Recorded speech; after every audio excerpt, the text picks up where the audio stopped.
attitude tuh nomor satu. Karena kalau kamu gak punya attitude, sampai sepinter apapun kamu gak akan jadi apa-apa. Satu poin yang aku jalanin saat aku menikah adalah aku nurut dengan pilihan mama aku. Kita udah komitmen kalau di rumah tangga itu kita harus transparan. Transparansi nomor satu.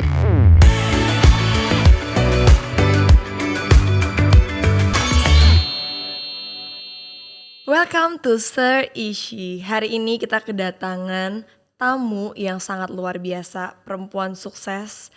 Di balik kesuksesan Bittersweet by Najla, ada sesosok ibu, perempuan, entrepreneur yang luar biasa. Siapakah dia? Ini dia, Kak Ala. Hai, halo. Apa kabar? Baik, alhamdulillah. Kamu apa kabar, Nat? Baik, Kak. Jadi tadi singkat cerita sebelum kita duduk di sini, ternyata Kak Ala cerita udah pernah ketemu aku dulu sekitar berarti 2017-an ya? Betul, itu udah lama banget. Iya. 5 tahun, 6 tahun lalu ya. Bener, 6 tahun lalu. Awal-awal tuh Bittersweet. Iya. Dan aku inget banget dulu sebelum kenal sama Kak Ala yang sekarang, kan kita siapa sih yang nggak tahu Kak Ala sekarang dan Bittersweet by Najla sekarang. Aku inget banget awal-awal perjuangan Bittersweet by Najla tuh nge-DM-in semua artis satu-satu. Terus untuk kayak mau nggak cobain cake-nya. Dan aku yang si sweet tooth ini salah satu yang boleh silahkan dikirim ke rumah. Pakai milih lagi, aku mau yang coklat, mau yang ini, mau yang ini.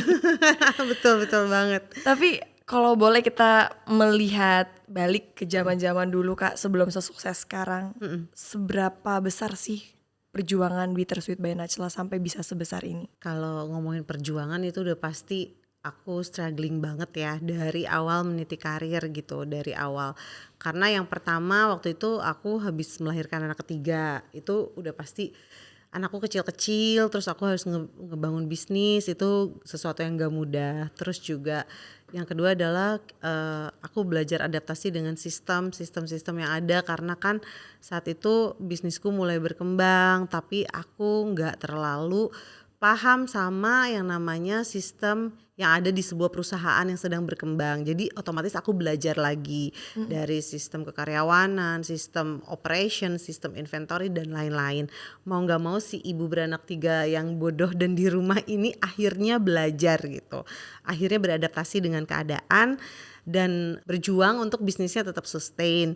Nah, salah satunya seperti yang Natasha bilang itu, karena saat itu aku tidak memiliki budget marketing sama sekali.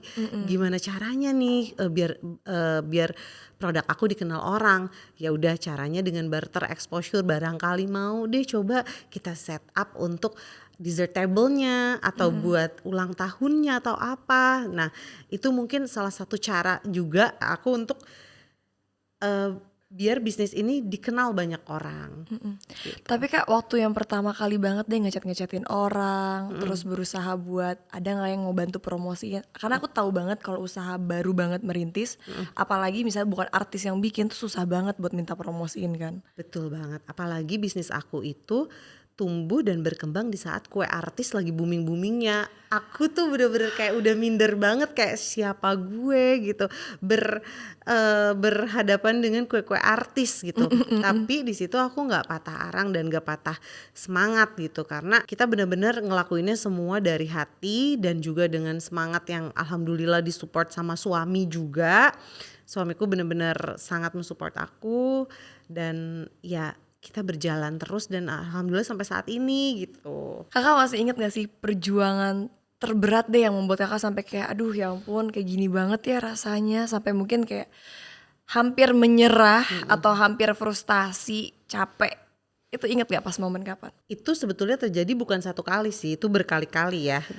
Secara jujur gitu berkali-kali, gak satu kali. Kalau di awal bisnis itu yang pertama adalah aku tuh ada gangguan OCD. Gangguan OCD, terus saat itu juga rumah aku kan gak besar ya, rumah aku kecil, anakku kecil-kecil. Nah bisnisku sedang berkembang, jadi di satu rumah aku harus ngehandle sekitar 10-15 karyawan dengan tanpa sistem yang kita benar-benar istilahnya diganyang ya, istilahnya masih nanti tradisional ada banget gitu ya. Tradisional banget yang nanti hari ini 1 masuk, besok 3 gak masuk dan lain-lain. Benar-benar belum ada aturan, belum ada sistem, belum ada apa dan lain-lain, dan juga ditambah stressful. Anakku tuh masih butuh perhatian aku banget gitu. Jadi dan ditambah lagi rumah aku berantakan banget. Itu udah paket komplit banget. Tapi bisnisku lagi berkembang saat itu. Jadi setiap abis aku kerja jam 7 sampai jam 7 pagi sampai jam 11 malam. Aku ingat banget itu everyday Senin sampai Jumat. Wah. Itu tiap naik ke atas tuh aku selalu nangis ke suami aku bilang aku udah gak kuat kayaknya kayak gini, aku kayaknya nyerah deh. Itu saat itu aku udah kayak aku sampai telepon mertua aku, mama aku bilang iya emang bisnisku lagi berkembang tapi kayaknya aku gak kuat deh untuk ngejalanin ini semua, aku mau udahan, aku bilang gitu. Nah dari situlah mungkin mereka ngelihat aku dan akhirnya mereka mulai ngebantu aku dengan membuat support system di rumah gitu awalnya. Nah dari situlah aku punya tekad kayak pokoknya aku harus punya central kitchen, aku nggak mau tahu, aku harus makin semangat lagi untuk aku memiliki central kitchen jadi bisnis ini nggak di rumah gitu. Alhamdulillah akhirnya setelah 1 tahun 1,5 tahun kita bisa punya central kitchen di area deket rumah saat itu dengan memanfaatkan warga sekitar. Oh, jadi pertama tuh karyawannya dari warga-warga sekitar dulu. Betul banget. Tapi yang bikin aku penasaran ya, apa sih yang membuat seorang ibu rumah tangga, anak 3 yang mungkin kenapa nggak dari dulu waktu muda memulai karir, kenapa tiba-tiba kepikiran buat oke mau buka usaha ah? Itu karena apa sih? Emang karena FOMO atau emang karena emang hobi atau emang passion? Aduh, pengen lakuin sesuatu gitu. Sebetulnya karena tekanan ekonomi sih pastinya Oh iya? ya. Karena kan anak 3 saat itu. Oke. Suami aku juga, maksudnya suami aku bekerja dengan baik tapi ya penghasilannya segitu-segitu aja gitu ya. Nah gimana caranya meningkatkan gaya hidup, meningkatkan kualitas hidup dan lain-lain. Pastinya sebagai manusia kita kan pengen ya mengupgrade diri kita untuk hidup yang lebih baik dan lain-lain. Apalagi aku tahu kebutuhan anak itu kan gak murah ya Nat. Sekolah, pampasnya, makannya dan lain-lain itu semuanya mahal. Nah gimana caranya? Kebetulan secara akademis SD, SMP, SMA itu aku termasuk yang memang di kelas ya kalau nggak ranking 1 aku nangis lah gitu. Wih, anak Ranking 1, pinter. 2, 3 ya agak kompetitif anaknya. Jadi Wow. suka berkompetisi dan bersaing gitu. Iya. Jadi itu mungkin yang jadi semangat yang bisa aku bakar lagi pada saat aku membuat bisnis ini gitu. Memang sih cuma bisnis kue rumahan, tapi saat itu masih blue ocean banget.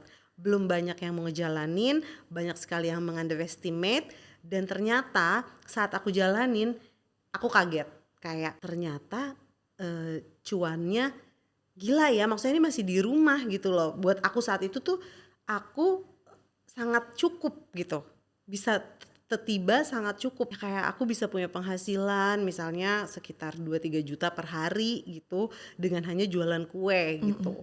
Nah aku mikir kayaknya ini peluang deh dan aku harus ajak suami aku untuk membantu aku di sini karena aku nggak bisa sendirian. Kalau aku sendirian bisnis aku nggak bakal bisa besar. Benar, Aku butuh sekali suami aku untuk menekan egonya sebagai laki-laki untuk mau membantu aku. Caranya gimana? Ya udah kita adu buku rekening. Oh iya. Iya, kita lihat nih bulan ini kamu dapat berapa segini, kamu dapat berapa segini. Gedean mana? Gedean yang aku bilang kayak gitu. Ya udah kamu harus bantuin aku, berarti kamu harus serius di sini. Akhirnya dengan kebaikan hati suami aku, dengan menurunkan egonya, akhirnya suami aku mau membantu aku dan akhirnya sekarang kita bareng-bareng di sini untuk berbagi tugas gitu. Tapi ini menjadi hal yang lucu ya, di saat kebanyakan perempuan-perempuan berharap laki-laki tuh penghasilan harus lebih besar dibandingkan perempuan. Atau misalnya laki-laki dia akan menjadi tulang punggung keluarga. Tapi kakak dan suami tiba-tiba yang kayak coba kita lihat-lihatan mana yang rekeningnya lebih gede. Berarti sangat open minded banget loh dua-duanya. Iya betul, harus kayak gitu karena kita memang udah kita udah komitmen kalau di rumah tangga itu kita harus transparan. Transparansi nomor 1 dan rezeki di satu keluarga itu kita nggak pernah tahu datangnya dari siapa. Bisa dari istri, bisa dari suami, bisa dari anak kita. Kita tuh benar-benar nggak pernah tahu rezeki itu dari mana. Siapa yang bisa menghasilkan rezeki itu untuk makin kita sama-sama gitu. Dan akhirnya sekarang kita udah, ya aku sama suami aku udah jadi satu di sini. Suami aku mungkin kalau boleh dibilang, suami aku lebih capek dari aku sekarang kerja di Kalian lebih Bittersweet. capek ke mikir ya? Lebih capek mikir, lebih capek menghandle operation. Iya itu paling capek tuh. Betul. Menghadapi banyak orang apalagi. Betul, aku sih gak kuat. Aku cuman ya aku tampil di media dan aku sekarang cuma bagiannya R&D produk dan sosial media. Berarti business development udah berbagi dengan suami. Oh banget. Suami aku udah Finansial semuanya. semua, udah suami aku, terus juga kita juga alhamdulillah kita udah banyak tim, udah banyak divisi yang udah kita handle. Alhamdulillah luar biasa berkembang sih, alhamdulillah. Tapi ini aku nggak nyangka loh, aku pikir Kak Ala itu tuh berasal dari keluarga yang udah berkecukupan. Makanya pas tadi kakak bilang salah satunya karena tekanan ekonomi, oke. Aku berpikirnya begitu, oh ini kayak ibu-ibu yang hobinya pengen misalnya bikin kue terus tiba-tiba jadi bisnis dari iseng-iseng doang. Tapi ternyata kakak bukan, maksudnya kakak dari keluarga yang sederhana aja ya? Ya aku tuh aku dulu tinggal di Bogor. Aku tuh dulu tinggal sama nenek aku karena mama papaku kan cerai. Jadi aku tinggal nih sama nenek aku. Nah nenek aku tuh sebetulnya keluarga yang cukup sebetulnya, keluarga yang ya, Berada lah ya? berada sebetulnya, berada gitu ya. Tapi dia nggak mendidik cucunya, nggak mendidik anaknya untuk berlebihan, foya-foya. Jadi ya lo cukup segitu ya segitu gitu, paham gak? Kalau lo mau lebih dari itu, ya lo kerja. Dari SMP aku tuh udah dididik seperti itu. Nah, Dari SMP? dari SMP. Jadi SMP di saat teman-teman aku beli parfum yang branded, beli apa, itu aku tuh muter otak gimana caranya biar aku sama mereka. Tapi nggak pakai duit dari nenek. Nggak bakal dikasih. Nggak bakal dikasih. Karena nggak bakal dikasih sama papa aku, sama mama aku, sama nenek aku nggak bakal dikasih. Ya udah, uang buku, uang sekolah, uang les, semua dikasih, dicukupin. Tapi kalau untuk yang di luar itu, mereka nggak memanjakan aku. Parentingnya seperti itu ya zaman dulu. Beli sepatu pun setahun sekali, Lebaran. Mau jebol, mau apa, ya udah ditambel, di tas ditambel semua.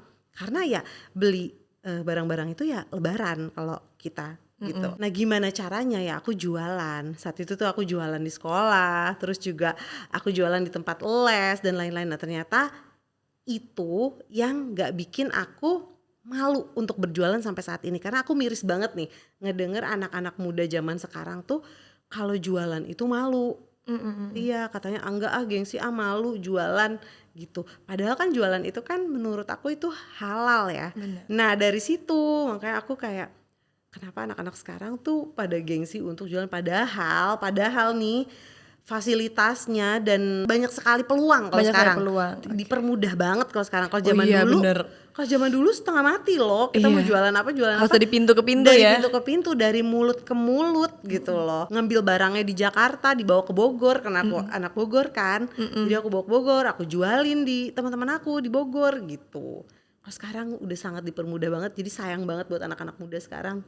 Please, ini tuh harus dimanfaatkan dengan optimal gitu. Atau mungkin bisa jadi anak-anak zaman sekarang itu karena udah terbiasa ngeliat di sosmed, oh orang hidupnya enak, stylenya bagus. Ini mereka kayak ngerasa ada gak sih cara paling singkat untuk dapetin itu semua? Ya mungkin ya, ya tapi kan? itu miris ya buat aku. Kayak ya kalau kita cari cara paling singkat biasanya caranya Jadi nggak bener ya? iya takutnya gitu, karena kan semua butuh proses, nggak ada yang instan sebetulnya gitu. Bener. Kak Ala masih inget gak sih Bittersweet by Najla ini pertama kali banget merintis berapa sih pemasukannya per hari? Itu yang kayak kakak bersyukuri banget, oh my god.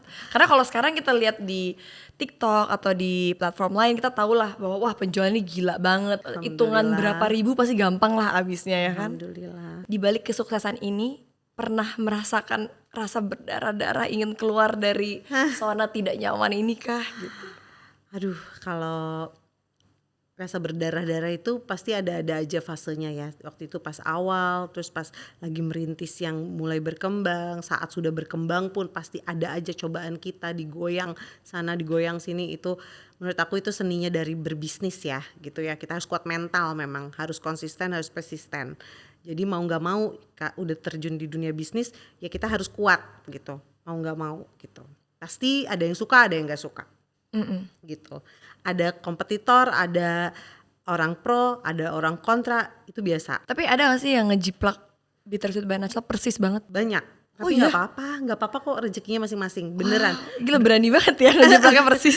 Persis banget, kita launching pagi, sore keluar itu ada juga kayak Tapi begitu. kakak pernah ketemu sama ownernya? Oh enggak sih. Enggak, berarti cuma lihat aja, oh ada dia tiba-tiba muncul Iya ada brand aja tuh ini. yang DM gitu, kok ini Iya. bikin ini juga, kok ini bikin. Tapi kalau dulu mungkin aku kayak kesel banget sih gue bikin ini, developnya lama, kok tiba-tiba langsung dijiplak sampai layeringnya sama. Tapi kalau sekarang jujur tuh aku udah nggak di titik itu. Aku udah kayak oh ya udah, siapa tahu rezekinya dia memang lewat aku gitu. Toh aku nggak berkurang sedikit pun, malah bertambah gitu. Jadi kayak aku udah di titik yang kayak lebih legowo gitu, lebih ya udah nggak apa-apa gitu. Selama cuma niru-niru gitu doang mah ya udahlah gitu kalau kata In aku. the end kan resep rahasianya ada di tangan Kak Ala. Betul banget. Dan yang sayang sama kita, yang memang pasar kita akan tetap beli ke kita gitu, karena kita kan nggak cuma jual dessert doang, tapi kita tuh alhamdulillahnya kita tuh story-nya kita tuh udah melekat gitu di hati para bittersweet lovers gitu. Pantesan namanya bittersweet ya. Iya, pahit dan manis Pahit dan kehidupan. manis, iya benar. Betul banget. Jadi kalau sekarang kan orang bilang wah ini udah sukses banget. Maksudnya boleh nggak sih dikasih bocoran kira-kira kalau misalnya omsetnya sekarang ini udah berapa sih, dari yang dulu berapa sampai sekarang berapa?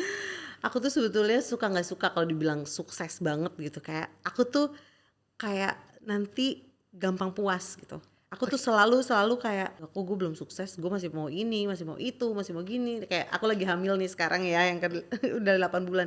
Kayak habis ngelahirin aja tuh aku mau bikin brand ini, habis ngelahirin aku mau kayak gini, masih kayak gitu. Emang jiwa entrepreneurnya ya. Alhamdulillah, walaupun ya sangat gimana ya, banyak banget sebetulnya pihak-pihak yang menghancurkan dan bikin down mental. Itu sering banget terjadi Oh sih. iya Kak. Iyalah Oh pasti. ya ampun, berarti aku ngerasa beruntung banget ya. Maksudnya aku kayak menjalankan bisnis, aku belum menemukan yang kayak gitu, tapi Aduh, kayak akan amit-amit segera deh. ya. Jangan dong. Uh, Jangan, semoga Karena kan aman-aman aja. perjalanan kan nggak ada yang tahu. Tapi pasti sih. Pasti akan ada aja ya. Pasti akan ada aja namanya cobaan dalam berbisnis. Kalau kamu cobaan dalam karir mungkin pasti ada aja, nggak mungkin mulus-mulus aja. Ada aja. Kalaupun nggak dari luar, kadang dari diri kita sendiri. Kita susah banget ngelawan diri kita sendiri. Betul nggak sih? Pikiran kita, terus juga overthinking kita, ketakutan kita, kecemasan kita, itu kan benar-benar harus kita lawan gitu loh setiap hari. Tapi ada satu lagi hal unik ya. Kak Ala tuh sering banget bersedekah di TikTok. Bersedekah. Ya maksudnya aku tahu lah, maksudnya harga makanan itu nggak mungkin bisa semurah itu sebenarnya. Tapi kan wah ini dikasih diskon gila-gilaan banget. Istilah kata mengorbankan keuntungan setipis mungkin asal semua orang bisa merasakan bittersweet by Najla. Itu pertama kali punya ide tuh kayak gimana sih Kak? Kenapa kepikiran kayak gitu di saat sekarang ini semua orang pengen banget cari cuan sebanyak mungkin? Kakak tiba-tiba oke, harganya murah, silakan.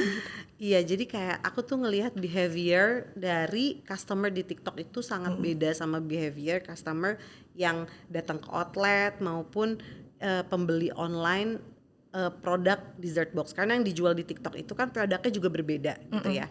Pasarnya berbeda, target pasarnya berbeda, target marketnya berbeda, cara penyampaiannya pun berbeda. Jadi secara marketing sebetulnya kita itu banyak yang ngomong memang ini Kak Ala sedekah ya atau apa. Nah sebetulnya itu adalah mungkin trik marketing kita untuk membuat customer mencoba dulu produk Dan gak merasa takut gitu dengan gak harganya. merasa takut dengan harganya, karena kita tahu kan customer di TikTok banyak yang middle gitu ya, yang nggak mau harga yang mahal-mahal, maunya yang diskon. Jadi kita memang sajikan nih buat mereka gitu. Tapi sebetulnya secara bisnis kita punya hitung-hitungannya sendiri gitu. Pasti kita punya hitungan yang confirm untuk menjual produk tersebut. Jadi kalian jangan tiru, nanti ada yang lagi usaha kecil-kecil, udah aku pengen ikut kayak Kak Ala deh, diskon aja gedein tapi ntar gak balik modal. Makanya kalau itu Hati-hati nangis ya. Jadi Tapi- benar-benar terukur sebetulnya. Iya, tapi emang berarti intinya ngejalanin bisnis itu gak segampang, oh pengen bikin bisnis ini yang penting bisa ngelakuin ini ya. Banyak hal yang harus dipertimbangkan dan perhatikan ya. Betul. Intinya kalau misalnya ngejalanin bisnis sih, kalau menurut aku setiap hari belajar. Oke. Kalau kitanya malas belajar, kitanya malas untuk tahu, kitanya malas untuk review bisnis kita sendiri, itu susah sih. Aku tuh agak strict sih orangnya memang. Untung kakak OCD juga kan. Nah, Jadi bawaannya apa nih yang kurang nih, apa nih yang kurang. Betul. Tapi kadang-kadang itu menyiksa gak sih? Iya sih.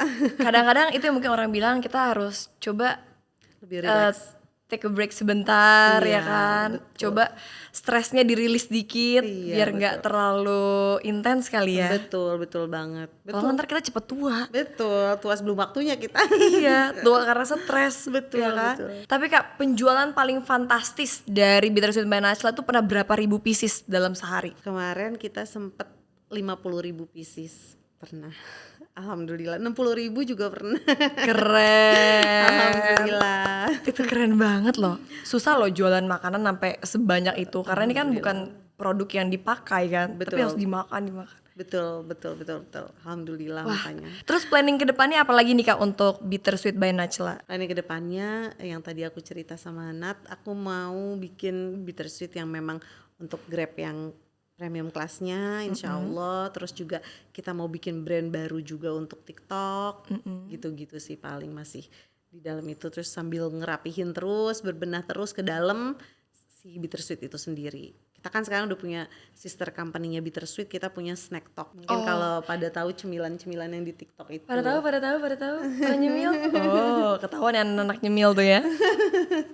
Jadi itu adalah sister company-nya Bittersweet. Betul. Oke. Nah, karena kan kebanyakan yang nonton Star Ish ini mostly adalah anak-anak muda yang mungkin saat ini mereka juga masih bingung dengan apa ya yang mereka inginkan dalam hidup. Terus belum lagi urusan percintaan, urusan keinginan orang tua, ya kan.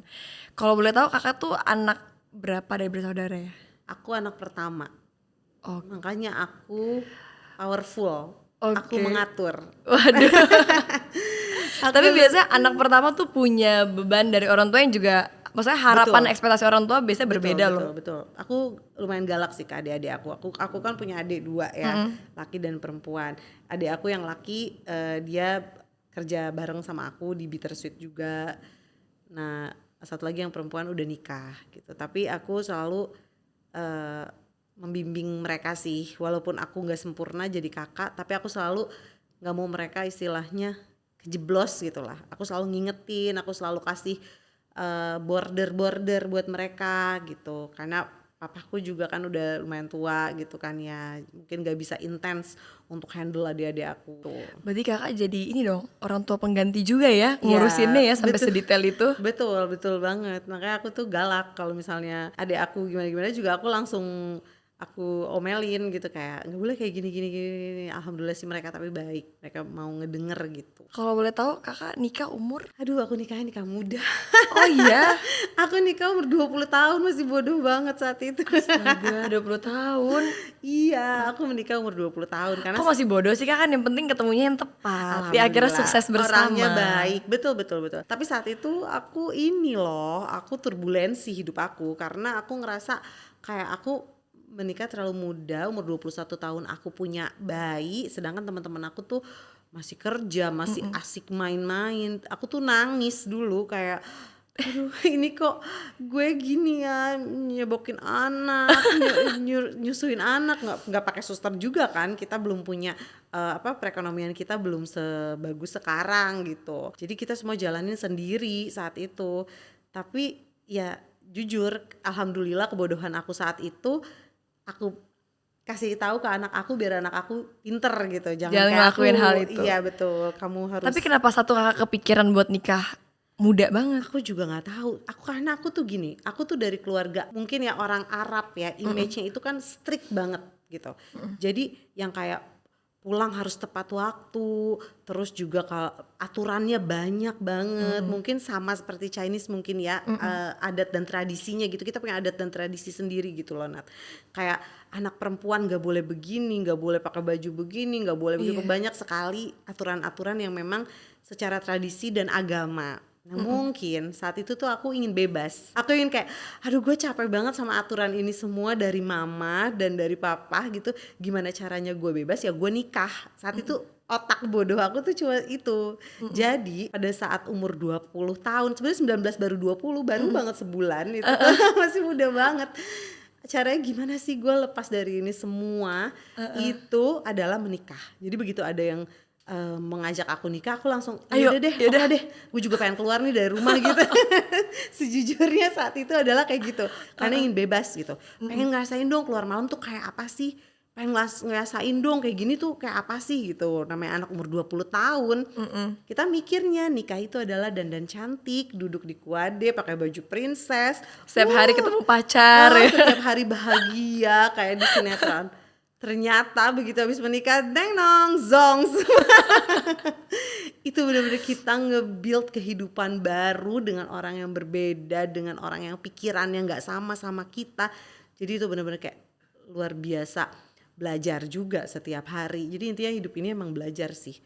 Jadi ya saat itu ya itulah kebodohan aku yang akhirnya menjadi berkah mungkin buat aku, alhamdulillah. Tapi sebenarnya bukan cuma kakak pasti yang ngerasa begitu, karena di zaman sekarang ini kalau misalnya aku kayak sering lihat-lihat berita, banyak banget anak-anak muda berpikir satu-satunya cara untuk melarikan diri dan bebas itu adalah dengan menikah. Nah, Akhirnya mereka memilih buat 18 tahun nikah, 19 tahun Iya, nikah. Sampai iya. aku kadang-kadang mikir ini anak-anak yang cita-citanya nikah muda nih apa yang ada di pikirannya ya. Iya, kalau aku sih jujur saat itu mental dan emosional aku belum matang sih.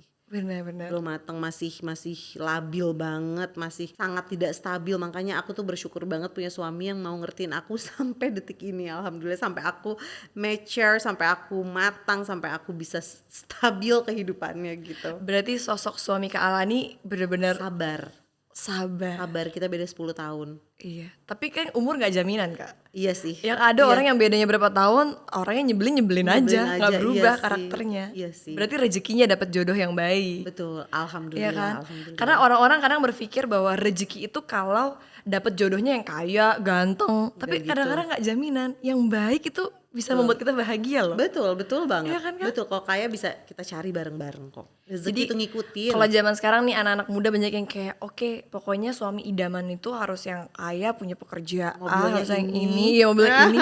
Kalau di mata Kak Ala tuh kayak gimana tuh ngeliat anak-anak muda sekarang yang mulai berpikir ke arah sana? Sebetulnya sih nggak salah ya Nat, itu preferensi mereka masing-masing. Tapi sebetulnya menikah itu bukan sama itu doang gitu.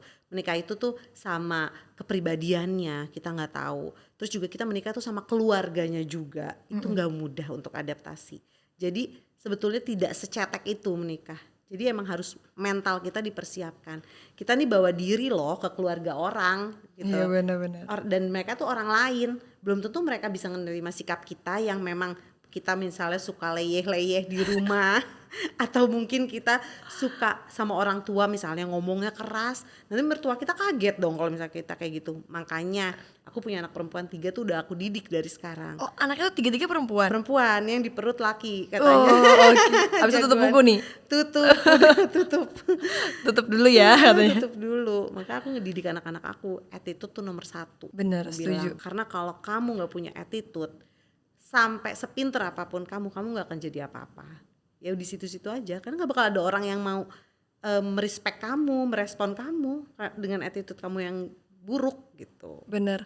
Berarti sekarang pernikahan kakak udah hampir berapa? 20 tahunan? 18 tahun. 18 tahun. Wow. Itu gimana caranya sih Kak 18 tahun dengan orang yang sama melewati hidup yang tidak selalu bahagia Iya. dan berjuang sama-sama lagi? Itu Komunikasi sih. kuncinya komunikasi aja. Komunikasi, sabar, dijalanin. Alhamdulillah aku dapat partner yang memang di saat aku marah dia diem, di saat dia marah aku diem. Tapi pasti lebih banyak Ala marah. Betul.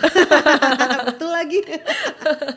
Betul banget, karena aku nggak sabaran gitu. Dan dia juga sabar dalam ngehandle manusia-manusia sekitar kita. Itu suami aku lebih sabar, lebih bisa, kurang lebih. Kalau aku tuh perfeksionis, jadi kan agak sulit gitu. Jadi dia tuh benar-benar nutupin kekurangan aku gitu. Jadi mending kalau yang hal-hal yang emang kayak gitu, mending Najla nggak usah tahu deh, gue aja yang beresin gitu kali ya mungkin. Berarti ini ya kalau anak-anak zaman sekarang bilangnya apa tuh?